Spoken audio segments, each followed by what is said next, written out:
স্পষ্টভাষী অভিনেত্রী, সমালোচকদের কথা গায়ে না মেখে সবসময় নিজের ইচ্ছে মতোই ছুটে চলেন তিনি। ভালোবেসে আপন করে নিতে পারেন মানুষকে। বলছি ঢাকাই চলচ্চিত্রের বর্তমান সময়ের অন্যতম গ্ল্যামার নায়িকা পরিমণির কথা। রিয়েল লাইফ থেকে রিয়েল লাইফ দুই জায়গাতেই তাকে নিয়ে নানা সমালোচনা থাকলেও সবকিছুকে পেছনে ফেলে একজন সংগ্রামী নারী ও মমতাময়ী মা হিসেবে এখন দর্শকদের মনে জায়গা করে নিয়েছেন তিনি। দেশের গণ্ডি পেরিয়ে টলিউডের সিনেমায় নাম লিখিয়েছেন পরিমণি। কলকাতায় ফেলুবক্সি নামের সিনেমা দিয়ে অভিষেক হলো তার।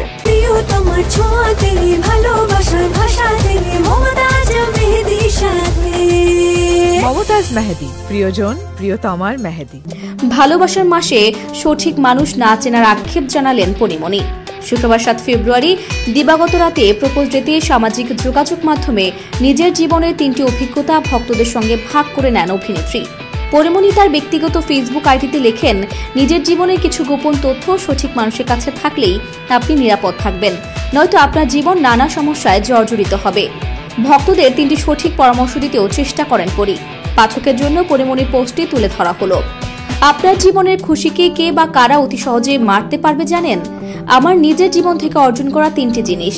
আপনার অ্যাকাউন্টের সমস্ত হিসাব যার কাছে থাকবে, আপনার পার্সোনাল সিক্রেট, আপনি কিসে দুঃখ পান, কিসে আপনার আনন্দ, মোট কথা আপনার সমস্ত ইমোশন যে বা যারা জানবে, আপনি যে বা যাদেরকে আপনার খুব কাছের মানুষ বলে জানবেন, ব্যাস এতেই আপনার জীবন উদ্ধার হয়ে যাবে, যদি না সেই মানুষ বা মানুষেরা সঠিক না হয়।